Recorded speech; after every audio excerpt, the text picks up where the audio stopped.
जागो और तब तक लगे रहो जब तक तुम्हें लक्ष्य की प्राप्ति ना हो जाए। जय श्री कृष्णा साथियों, डीपी शर्मा एजुकेशनल ग्रुप में आपका स्वागत है, अभिनंदन है।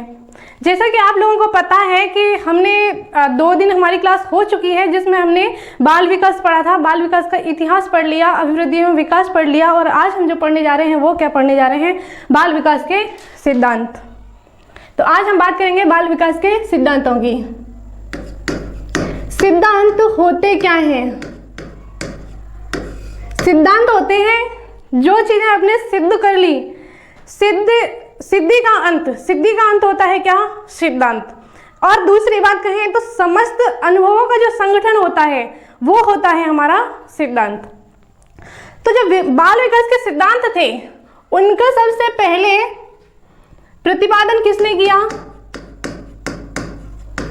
तो प्रतिपादन किया था हरलॉक ने, हरलॉक और स्किनर।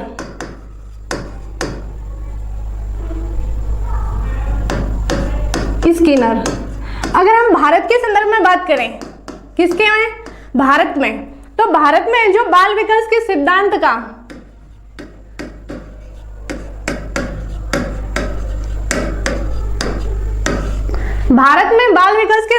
का अगर प्रतिपादन किया था तो वो किया था कुप्पू स्वामी ने।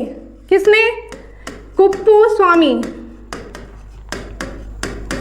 तो हम बात करते हैं कि ये सिद्धांत कितने हुए, किस प्रकार उन्होंने अपने अनुभवों का संगठन किया, तो हम छोटी छोटी पिक्चर्स के माध्यम से समझ लेंगे, क्योंकि जो पिक्चर्स हम दिखाते हैं ये प्रदर्शन विधियों का उपयोग है। जब बच्चा प्रदर्शन विधियों का उपयोग करके पढ़ता है तो उसे उसका जो ज्ञान होता है, उसका अधिगम होता है, वो स्थायी होता है।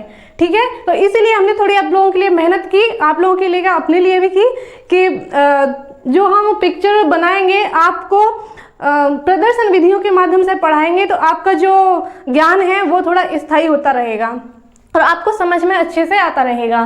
तो बात करते हैं हमारा पहला सिद्धांत कौन सा है? समान प्रतिमान का सिद्धांत। कौन सा है? समान प्रतिमान का सिद्धांत, या हम इसे एक रूपता का सिद्धांत भी कह सकते हैं, या हम इसे निश्चित श्रृंखला का सिद्धांत भी कह सकते हैं। तो जैसे कि आप लोग पिक्चर देख पा रहे हो, उसमें समझ पा रहे हो कि इसमें क्या समझ रहे हो कि बालक का विकास हुआ, पहले भ्रूणावस्था हुई, फिर उसके बाद में गर्भावस्था, फिर उसके बाद में शिशुअवस्था, फिर पूर्व बाल्यावस्था, उत्तर बाल्यावस्था, फिर किशोर हुआ, फिर उसके बाद में ये तुम्हारी ढलती चली गई। ठीक है, यानी कि विकास सबका होता है, सब बच्चे बनते हैं, सबका भ्रूण बनता है, सबकी गर्भावस्था होती है, सबकी क्या होती है? बाल्यावस्था होती है, शिशुअवस्था होती है, सभी किशोर होते हैं और सब पे बुढ़ापा आता है। अपवाद की बात नहीं कर सकते, लेकिन जो विकास होता है वो हमारा निश्चित क्रम से चलता है। ठीक है, और सभी में होता है, यानी कि एक निश्चित श्रृंखला जो नाम दिया इसका इसीलिए दिया कि ये निश्चित दिशा में होता है कि पहले भ्रूण बनेगा, क्या पहले किशोर बन जाएगा? नहीं बनेगा, पहले गर्भावस्था होगी, शिशुअवस्था होगा, फिर उसके बाद में बालावस्था होगा, फिर किशोरावस्था होगा, फिर प्रौढ़ावस्था होगा, फिर वृद्धावस्था होगा। ठीक है, तो ये आपको समझ आ गया होगा, उम्मीद है। नेक्स्ट देखते हैं कि नेक्स्ट हमारा कौन सा है। नेक्स्ट है हमारा सिर से पैर की ओर या मस्तोन्मुखी सिद्धांत। सिर से पैर की ओर की अगर हम बात करें तो आपको याद होगा, याद नहीं होगा तो आपके घर में अगर कोई बच्चा है, आपके घर में नहीं है तो आपके कोई पड़ोस में होगा, रिश्तेदारी में होगा, उस बच्चे पे थोड़ा प्रैक्टिकल करके देखना कि बच्चे का जो विकास है, पहले बच्चा जब पैदा होता है तो वो क्या करता है? अपनी माँ को पहचानता है। ठीक है, और वो हर किसी को अपनी माँ समझ लेता है। क्या समझ लेता है? हर किसी को अपनी माँ समझ लेता है। फिर धीरे धीरे उसे अंतर करना पता चल जाता है। जब बच्चा 3 महीने का होता है तो वो अपनी माँ को पहचान लेता है और किसी दूसरे के पास वो नहीं जाता है। ठीक है, तो यानी कि उसने पहले किया मस्तिष्क का विकास, थोड़ा सा बड़ा हुआ, थोड़ी उसकी इच्छा हुई कुछ पकड़ने की। ठीक है, यानी उसे कोई खिलौना दिख रहा है तो वो उसे पकड़ने की चेष्टा करता है, तो किसका विकास हुआ? हाथों का। इसके बाद हम बात करेंगे, वो थोड़ा सा सिर को उठाएगा और फिर थोड़ा थोड़ा सा उठते चले जाएगा। ठीक है, फिर उसके बाद वो बैठने लग जाता है, बैठने के बाद वो घुटने चलने लग जाता है, घुटने चलने के बाद वो किसी चीज का सहारा लेकर पकड़ कर खड़ा होने लग जाता है। फिर खड़ा होने के बाद क्या करता है कि वो अपने आप बैठेगा, कुछ चीजें इकट्ठी करेगा, पढ़ेगा, कुछ न कुछ क्रियाएं करने लग जाता है। तो क्या हो रहा है, सभी का विकास, सभी प्राणियों का विकास कैसा होता है, सिर से पैर की ओर या मस्तकोद्मुखी सिद्धांत। ठीक है, इसके बाद नेक्स्ट चर्चा करेंगे केंद्र से परिधि की ओर। कौन सा है, केंद्र से परिधि। इससे हमारे क्या तात्पर्य निकलता है कि सबसे पहले जो होगा हमारा मस्तिष्क का विकास होगा, मस्तिष्क की कोशिकाओं का निर्माण होगा। इसके बाद जो इसके आसपास की कोशिकाएं हैं उनका निर्माण होता चला जाएगा, आप परिधि की तरफ चलते चले जाओगे। ठीक है, पूरे मस्तिष्क का हो गया, इसके बाद इनका हो गया, हाथों का हो गया। आपकी जो हाथ की कोशिकाएं, पहले ये कोशिकाएं बनेंगी और कोशिकाएं बनते बनते आपकी लास्ट में क्या बनेंगी, उंगलियां। तो किसका हो रहा है, केंद्र से परिधि। केंद्र क्या होता है, ये, परिधि क्या होती है, ये। तो कैसे जा रहा है विकास, ऐसे। तो मानव का, ये प्राणी का विकास भी कैसे होता है, केंद्र से परिधि की ओर ही होता है। नेक्स्ट हम चर्चा करेंगे सामान्य से विशिष्ट की ओर। किसकी,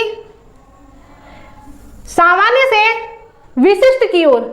इससे अगर हम तात्पर्य निकालें तो कोई भी व्यक्ति हो, कोई भी प्राणी हो, पहले कठिन चीजें नहीं सीखता, पहले वो सरल चीजें सीखता है। अगर बच्चा जब पैदा होता है तो उसकी आंखें नहीं खुलती हैं, क्या आंखें नहीं खुलेंगी, और वो अपनी आंखों को बार बार जो है बंद करता है, खोलता है, बंद करता है, खोलता है। आखिरकार वह अपने नेत्रों पर क्या कर लेता है, नियंत्रण। नेत्रों पे क्या हो गया उसका, नियंत्रण।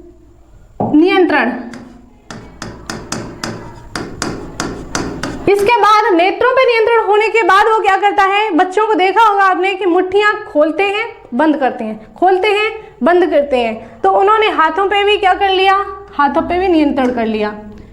इसके बाद उसकी कुछ बोलने की इच्छा हुई। तो शुरुआत में जो बालक बोलता है वो कुछ समझ में नहीं आता, वो कुछ निरर्थक ध्वनियां निकालता है। कैसे, निरर्थक ध्वनियां।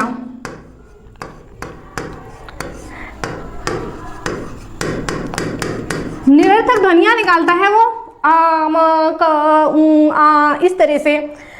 तो हमें कुछ समझ में नहीं आता कि ये क्या बोल रहा है। जैसे ही वो थोड़ा सा बड़ा होता है तो वो एक शब्द बोलने लग जाता है, जैसे माँ, माँ, ठीक है, पा, चा, का, दा, ना। इस तरह से एक एक शब्द बोलता है, एक एक अक्षर बोलता है, सॉरी क्या बोलेगा, पहले एक एक अक्षर बोलेगा। अक्षर बोलने के बाद थोड़ा सा उसमें विकास होगा और इन्हीं अक्षरों को वापस से फिर बोलेगा और बोलेगा मामा, ठीक है, पापा, चाचा, काका। यानी कि पहले उसने क्या बोला, अक्षर। क्या बोला, अक्षर। अक्षर से क्या बोला फिर उसने, अक्षर से उसने बोला शब्द, और शब्द से क्या बोला फिर उसने, एक सेंटेंस, एक वर्ड बोला। वर्ड के बाद में उसने एक सेंटेंस बोला और सेंटेंस के बाद में वो स्टोरी सुनाने लग गया। और फिर वो लास्ट में क्या करने लग गया कि वो ग्रामर भी पढ़ने लग गया। ठीक है, पहले बच्चे ने क्या किया, रोया, बलबलाया, एक एक अक्षर बोला, फिर उसने शब्द बोले, फिर उसने कुछ लाइनें, कुछ उसके शब्द भंडार में वृद्धि हुई, लाइनें बोलने लगा। उसके बाद में पूरे पैराग्राफ बनाने लगा और लास्ट में उसने स्टोरी बनाना शुरू कर दिया, स्टोरी सुनाना शुरू कर दिया, बोलना शुरू कर दिया। और उसके बाद में उसे ग्रामर का भी ज्ञान धीरे धीरे होने लगा। नेक्स्ट चर्चा करेंगे हम, नेक्स्ट है हमारा वर्तुलाकार गतिकी का सिद्धांत। कौन सा, वर्तुलाकार गतिकी का सिद्धांत। इसमें हमारा क्या होता है कि जो विकास होता है कभी भी सीधी रेखा में नहीं होता, कभी भी सीधी रेखा में हमारा विकास नहीं होता। विकास जो होता है हमारा वो चारों दिशाओं में होता है। मानसिक विकास भी होगा, संवेगात्मक विकास भी होगा, शारीरिक विकास भी होगा, आर्थिक विकास भी होगा। हमारा विकास हर तरह से होता है, मानसिक विकास भी होता है। जैसा कि आप फोटो के माध्यम से समझ पा रहे हो कि एक बच्चे ने एक बच्चा एक आकृति बना रहा है, कुछ चीजें बना रहा है, एक तार है, एक रस्सी है जिसमें कुछ छोटी छोटी बॉल हैं, उन्हें वो डालता जा रहा है, ठीक है। और वो समझता जा रहा है कि इसमें ये कलर डालना है, अब इसमें ये करना है, ये करना है। वो एक बार बनाएगा, दोबारा बिगाड़ेगा, फिर बनाएगा, फिर बिगाड़ेगा, और उसका ज्ञान कैसा होता जा रहा है? स्थायी। यानी कि वर्तुलाकार आकृति की, वर्तुलाकार गतिकी के सिद्धांत की अगर हम बात करें तो हमारा तात्पर्य ये निकलता है कि बच्चा सीखता है, पुराने अनुभवों के द्वारा सीखता है, पुराने अनुभवों में नए अनुभवों को जोड़ता है। ये पुराने अनुभव हो गए तुम्हारे, और ये तुम्हारे नए अनुभव जुड़ते जा रहे हैं। समझ पा रहे हो ना? यानी कि विकास चहुमुखी होता है। नेक्स्ट हम बात करेंगे समान घटकों का सिद्धांत। नेक्स्ट कौन सा है? समान घटकों का सिद्धांत। समान घटकों से हमारा तात्पर्य होता है कि जो व्यक्ति होता है सभी में सारे घटक पाए जाते हैं, ठीक है, लेकिन अंतर इतना होता है कि किसी में कुछ घटक ज्यादा विकसित होते हैं, किसी में कम विकसित होते हैं। अगर हम बात करें मानसिक विकास की, मानसिक घटक की अगर हम बात करें, ये हमारा मानसिक घटक है जिसे हम संज्ञानात्मक घटक कह सकते हैं। संज्ञानात्मक घटक क्या होता है कि ये मानसिक प्रक्रियाओं से जुड़ा हुआ घटक होता है। किसी भी समस्या को सुलझाने का, किसी समस्या के समाधान का जो प्रक्रिया होती है वो हमारे कहाँ होती है? मस्तिष्क में होती है। इसके बाद जो संवेगात्मक विकास होता है वो भी सभी में पाया जाता है। संवेग सब में होते हैं, किसी में ज्यादा होते हैं, किसी में कम होते हैं, किसी में नकारात्मक होते हैं संवेग, तो किसी में सकारात्मक होते हैं, ठीक है। संवेग होते सब में है, समान घटक यानी घटक सब में होंगे ये, लेकिन उनकी जो गति है या उनकी मान के चलो दर है तो वो ज्यादा या कम हो सकती है, ठीक है। सामाजिकता सभी में होती है, किसी में ज्यादा होती है तो किसी में कम होती है। शारीरिक विकास सब में होता है, किसी में कम हो जाता है तो किसी में ज्यादा हो जाता है। नेक्स्ट हम चर्चा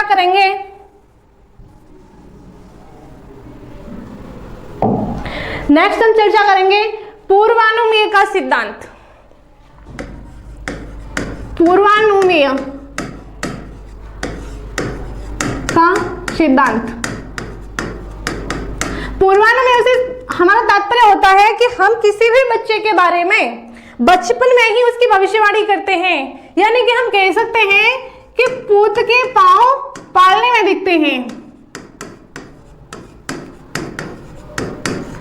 पूत के पांव पालने में दिखते हैं, ये हमारे बुजुर्ग कहते हैं। यानी कि हम बच्चे को छोटा जब होता है हम उसे तभी बता देते हैं उसके मानसिक विकास कैसा चल रहा है, उसका शारीरिक विकास कैसा चल रहा है, कि ये बच्चा आगे चल के क्या कर सकता है, क्या बनेगा, हमें इससे क्या उम्मीदें हैं।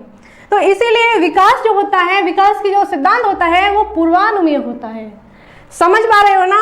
इसके बाद हम बात करेंगे संचय या प्रत्यावर्तन का सिद्धांत। संचय या प्रत्यावर्तन। संचय से मतलब होता है कि जो हमारे गुण शैशवावस्था में थे, बाल्यावस्था में थे, किशोरावस्था में थे, वो गुण हमारे छुपते नहीं हैं। नए गुणों का विकास तो हो जाता है, हम नए गुण ग्रहण तो कर लेते हैं, वो हमारे जो पुराने गुण जो होते हैं वो थोड़े छुप जाते हैं लेकिन नष्ट नहीं होते हैं, ठीक है। यानी कि हम नई चीजें और ग्रहण कर लेते हैं। इसके बाद हम बात करेंगे सामाजिक विकास की। सामाजिक विकास का सिद्धांत। सामाजिक विकास हमने समान घटकों में पढ़ लिया था। इसके बाद हम बात करेंगे विकास के पठार का सिद्धांत। किसका? विकास के पठार का सिद्धांत। विकास का पठार क्या होता है? पठार का मतलब होता है बाधाएं। क्या होता है? बाधाएं। अब ये जो विकास का पठार है, ये बाधाएं जो हैं ये किसी भी प्रकार से हो सकती है। क्या मानसिक हो सकती है? बिल्कुल हो सकती है। मानसिक हो सकती है, शारीरिक हो सकती है। कैसी? शारीरिक हो सकती है। इसके बाद आर्थिक भी हो सकती है। समस्या तो रहती है ना आर्थिक भी। इसके बाद हम बात करें तो संवेगात्मक भी हो सकती है। इसके बाद सामाजिक भी हो सकते हैं। एक एक पॉइंट को समझेंगे। सभी का जो मस्तिष्क होता है वो समान नहीं होता है। बुद्धि नहीं पढ़ी होगी तो आगे पढ़ेंगे, बुद्धि हमारे पास टॉपिक है, ठीक है।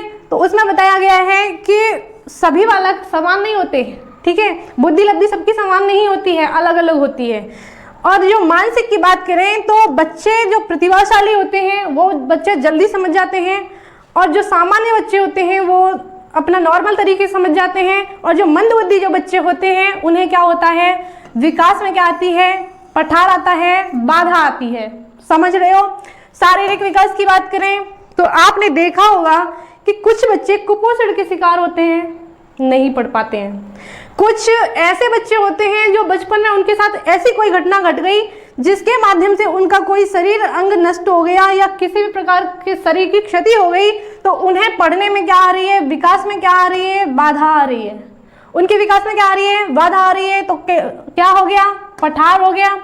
आर्थिक कुछ ऐसी समस्याएं भी होती हैं, आर्थिक समस्या मोस्टली देखने को मिल ही जाती है कि हम पैसे वाले हैं, हम तो भी कुछ न कुछ हम नया करना चाहते हैं, तो कहीं ना कहीं समस्या फिर भी आके खड़ी हो जाती है। भले वो सॉल्व हो जाएगी लेकिन कुछ समय के लिए तो समस्या सबके सामने आ ही जाती है, ठीक है। तो क्या हो गया, विकास में बाधा आ गई। संवेग, आप बहुत अच्छा काम करते हो, आप बहुत अच्छा पढ़ाते हो, ठीक है, लेकिन आपके संवेग जो है उन पे कंट्रोल नहीं है। आप एक बच्चे को पढ़ाने, आप स्कूल में पढ़ाने गए, आपने बच्चे को पढ़ाया, लेकिन आपका गुस्सा इतना तेज है कि एक बच्चे ने थोड़ा सा गलत क्या कर दिया, आपने तो उसकी झमाझम कुटाई कर दी। क्या हुआ, कॉलेज वालों को गुस्सा आया, आपको क्या बोला कि नमस्कार भाई साहब, आप अपने घर रहिए, हम ऐसे बच्चों को नहीं पिटवा सकते, ठीक है। तो क्या हो गया, संवेग जो है क्या हुए, विकास में पठार उत्पन्न हो गया। सामाजिक पठार यानी कि विकास में सामाजिक कुछ चीज़ें ऐसी होती हैं कि हम समाज की वजह से कि हमें क्या करना चाहिए क्या नहीं करना चाहिए, कुछ चीज़ें ऐसी होती हैं, जैसे कि हम लड़कियों की बात करें, ठीक है, तो लड़कियां मोस्टली कुछ थोड़ा डरती हैं कुछ भी करने में कि हम लड़कियां हैं, ठीक है। समाज के लिहाज से ये अपना पुरानी चीज़ें हैं, बातें हैं जो हमने माननी पड़ती हैं, देखनी पड़ती हैं। तो क्या हुआ, विकास में क्या हुआ, बाधा उत्पन्न हुई। इसके बाद हम बात करेंगे सतत एवं निरंतरता का सिद्धांत। कौन सा,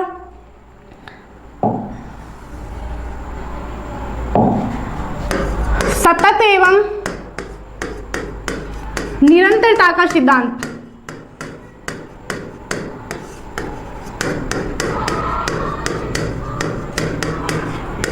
सतत एवं निरंतरता का जो सिद्धांत होता है अपना, ये किसने दिया था, हरलॉक ने दिया था। किसने, हरलॉक ने। हरलॉक महोदय कहते हैं कि जो अपना विकास होता है, हरलॉक महोदया है, महोदय नहीं है, एलिजाबेथ हरलॉक, वो कहती हैं कि जो अपना विकास है वो सतत होता है, निरंतर होता है। अंतर केवल इतना हो सकता है कि कभी ज़्यादा हो या कभी कम हो, लेकिन रुकता कभी नहीं है, हमेशा होता है। आप दिन रोज कुछ न कुछ नया करते हो, नया सीखते हो, तो क्या कर रहे हो, विकास कर रहे हो। तो आज की क्लास में इसके बाद एक और रह गया हमारा, कौन सा, विभिन्न गतिकी का सिद्धांत। कौन सा, विभिन्न गतिकी का, विभिन्न गतिकी का सिद्धांत। विभिन्न गतिकी का जो सिद्धांत होता है वो दो पार्ट्स में डिवाइड होता है। कितने में, दो में। पहला तो होता है अवस्था, अवस्था पर आधारित, और दूसरा होता है लिंग पर आधारित। किस पे, लिंग पे आधारित।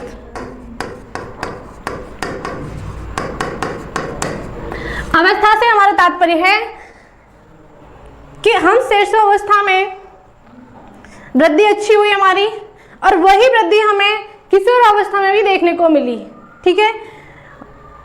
शिशुअवस्था में और किशोरावस्था में हमें तीव्र गति से वृद्धि देखने को मिलती है। और बात करें हम बाल्यावस्था की, तो बाल्यावस्था में हमारी जो वृद्धि है वो थोड़ी रुक जाती है, थोड़ी थम जाती है। लिंग की बात करें तो लड़कियों की जो ग्रोथ होती है थोड़ी कम होती है, लड़कों की ज़्यादा होती है। तो आज का जो मैटर है इसको थोड़ा रिवाइज कर लेते हैं।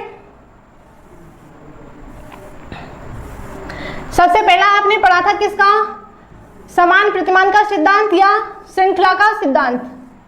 श्रृंखला से मतलब क्या होता है हमारा कि सबका विकास एक जैसा होना है। पहले क्या होनी है, रूढ़ावस्था होनी है, फिर उसके बाद में क्या होना है, पहले होनी है गर्भावस्था, फिर होना है क्या, शैशवावस्था, फिर क्या होना है, बाल्यावस्था, फिर क्या होना है, किशोर, और फिर क्या होना है आपको, प्रौढ़, फिर क्या होना है, वृद्ध। तो श्रृंखला से, निश्चित श्रृंखला से हमारा क्या तात्पर्य निकला, समान प्रतिमान से हमारा क्या तात्पर्य निकला कि सभी में विकास होता है, श्रृंखला से होता है। कोई भी बच्चा पहले किशोर नहीं होता है, सबके भ्रूण का विकास होता है। पहले शिशु बनता है, फिर बालक बनता है, फिर किशोर बनता है, उसके बाद में प्रौढ़ बनता है, फिर उसके बाद में वृद्ध बनता है। नेक्स्ट जो है हमारा वो है कौन सा, सिर से पैर की ओर विकास कैसे होता है। पहले सिर का विकास होगा, फिर हमारे हाथों का होगा, धीरे धीरे हमारी बॉडी का विकास होता जाएगा, और विकास हमारा कहाँ जाके रुकेगा, पैरों पे जाके रुकेगा। नेक्स्ट हम चर्चा करते हैं केंद्र से परिधि की ओर। केंद्र से परिधि से तात्पर्य होता है कि पहले विकास किसका होगा, मस्तिष्क का होगा। किसका होगा, मस्तिष्क का होगा। और मस्तिष्क के बाद में फिर हमारी जो मस्तिष्क के पास वाली जो कोशिकाएं हैं, जो अंग हैं, उनका निर्माण होगा। उसके बाद हम धीरे धीरे हमारे हाथों की कोशिकाएं बढ़ती चली जाएंगी, और लास्ट में हमारी उंगली का होगा, और फिर इसी तरह से नीचे की ओर जाएंगे तो पैर की उंगली में सबसे क्या होगा, लास्ट में विकास होगा। नेक्स्ट हम चर्चा करेंगे सामान्य से विशिष्ट की ओर। सामान्य से विशिष्ट की ओर बात करते हैं तो बच्चे पहले आंखें खोलना नहीं जानता है, धीरे धीरे वो अपनी आंखें खोलने लग जाता है, फिर उसके बाद वो अपने हाथों पे भी नियंत्रण कर लेता है। पहले वो निरर्थक ध्वनियां निकालना प्रारंभ करता है, उसकी बातें कुछ भी समझ में नहीं आती हैं। थोड़ा बड़ा होता है, वो एक एक अक्षर बोलना प्रारंभ करता है, फिर वो एक एक अक्षर के बाद में एक एक शब्द बोलना प्रारंभ करता है, और शब्द के बाद में उसके शब्द भंडार में वृद्धि होती जाती है। अपने शब्दों को विस्तृत करता जाता है। लाइन बोलेगा, लाइन के बाद में वो एक पूरा सेंटेंस बोल के फिर सुनाएगा, और फिर आपको पैराग्राफ सुनाएगा, और फिर उसके बाद में आपको एक स्टोरी सुना देगा, और फिर क्या हो जाएगा, ग्रामर का विकास हो जाएगा। इसके बाद हम बात करेंगे किसकी, वर्तुलाकार की। वर्तुलाकार क्या होता है कि विकास कभी एक सीधी दिशा में नहीं चलता है, रेखीय नहीं चलता है, विकास चारों दिशाओं में चलता है, चारों तरफ फैलता है। मस्तिष्क का भी विकास होता है, शरीर का भी विकास होता है, संवेगों का भी विकास होता है, व्यवहार का भी विकास होता है। और विकास जो वर्तुलाकार विकास जो होता है वो हमारे पूर्व अनुभवों को संगठित करते हुए आगे चलता है, नए अनुभवों का और आगे गठन कर लेता है। नेक्स्ट चर्चा करेंगे हम किसकी, समान घटकों का सिद्धांत। समान घटक से तात्पर्य होता है कि मस्तिष्क सबके अंदर है, संज्ञान सबके अंदर है, सभी अपनी बुद्धि से काम करते हैं। किसी में थोड़ा कम होता है तो किसी में ज्यादा होता है, लेकिन मस्तिष्क सबके अंदर होता है। शारीरिक विकास भी सबका होता है, भले कम हो चाहे ज्यादा हो। नेक्स्ट है हमारा सामाजिक विकास। सामाजिक विकास भी सब में होता है। संवेगों का विकास भी सबके अंदर होता है, भले ही वो नेगेटिव हो या पॉजिटिव हो। इसके बाद हम चर्चा करते हैं पूर्वानुमेय का सिद्धांत। पूर्वानुमेय का सिद्धांत होता है कि बच्चे को देखकर बचपन ही में ही, शैशवावस्था में ही अपना गणित लगा लिया जाता है कि ये बच्चा आगे चलकर क्या कर सकता है, हमें इससे क्या उम्मीद है। अर्थात हमारे बुजुर्गों की एक कहावत है कि पूत के पांव पालने में दिखते हैं। ठीक है। इसके बाद संचय प्रत्यावर्तन का। प्रत्यावर्तन से हमारा क्या तात्पर्य होता है कि पहले जिस अवस्था में हमने कोई चीज की थी वो आगे की अवस्था में भी दोहराएं। जैसे कि हमारी शेष अवस्था में वृद्धि तीव्र हुई थी, इसी प्रकार हमारी किशोरावस्था में भी वृद्धि क्या हुई, तीव्र हुई। इसके बाद हम बात करते हैं विकास के पठार की। विकास के पठार जो होते हैं सबके अंदर पाए जाते हैं। पठार से हमारा तात्पर्य होता है कि बाधाएं। क्या होता है, बाधाएं हमारी कैसी हो सकती हैं, मानसिक भी हो सकती हैं, शारीरिक भी हो सकती हैं, आर्थिक भी हो सकती हैं, संवेगात्मक भी हो सकती हैं, सामाजिक भी हो सकती हैं। जैसा कि मैंने आपको बता दिया कि शारीरिक पठार क्या होता है, मान के चलो हम छत से गिर गए, ठीक है, हमारी जीभ कट गई दांतों के बीच में आके, अब क्या हुआ, हम बोल नहीं पा रहे, हमारा विकास रुक गया। आर्थिक समस्या, हमारे पास पैसा नहीं है लेकिन हम कुछ करना चाहते हैं, आर्थिक समस्या। इसके बाद संवेग, हमें नॉलेज तो बहुत अच्छी है, हम काम बहुत अच्छा करते हैं, लेकिन ऑफिस में हम गुस्सा कर लेते हैं, वहाँ से फिर हमें हटा दिया गया तो फिर कैसा हुआ, हमारा नुकसान हो गया, हमारी बाधा आ गई, संवेगों की वजह से आई, तो संवेगात्मक पठार, सामाजिक पठार। फिर इसके बाद हम बात करते हैं क्या, सतत एवं निरंतरता का विकास या सिद्धांत। तो हरलॉक महोदया कहती हैं कि जो विकास है अपना निरंतर चलता रहता है, ये कभी रुकता नहीं है, अभिवृद्धि एक जगह जाके रुक जाती है। अभिवृद्धि कब रुकती है, जब हम किशोर अवस्था हमारी कंप्लीट हो जाती है, उस समय हमारी अभिवृद्धि रुक जाती है। उसके बाद हमारी लंबाई, चौड़ाई और भार में वृद्धि, भार तो हो जाता है लेकिन लंबाई चौड़ाई में वृद्धि नहीं हो पाती है। इसके बाद हम बात करेंगे विभिन्न गतिकी का सिद्धांत। विभिन्न गतिकी से हमारा क्या तात्पर्य है कि विभिन्न गतिकी का जो सिद्धांत है वो 2 पार्ट्स में डिवाइड है, अवस्था पर आधारित और लिंग पर आधारित। अवस्था पर आधारित कहें तो हमारी जो गति थी, हमारी गति शैशवावस्था में क्या थी, तीव्र, किशोरावस्था में क्या थी, तेज, ठीक है, और बालावस्था में धीमी, यानी शैशवावस्था में और किशोरावस्था में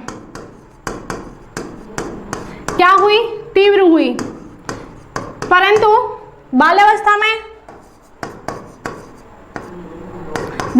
में कैसी हुई, कम हो गई, ठीक है। इसके बाद लिंग पर आधारित से बात करते हैं कि मान के चलो हमें लड़कियां होती हैं, लड़के होते हैं, कोई वेट तुम्हें उठाना है तो कहते हैं लड़की है तुम नहीं उठा पाओगी, कौन उठाएगा, लड़का, यानी क्या हो गया, गतिकी का सिद्धांत किस पर आधारित, लिंग पर आधारित, ठीक है। आज हम केवल इतना ही पढ़ेंगे और नेक्स्ट क्लास में हम अगली चीज़ें और पढ़ेंगे। और अगर इस टॉपिक से रिलेटेड आपका कोई भी क्वेश्चन है, कोई भी समस्या है, आपकी कोई भी जिज्ञासा है, तो आप कमेंट्स बॉक्स में आप अपनी जिज्ञासाएं प्रस्तुत कर सकते हो। आपका सम्मान करते हैं, आपको आंसर दिया जाएगा। जय हिंद, जय भारत।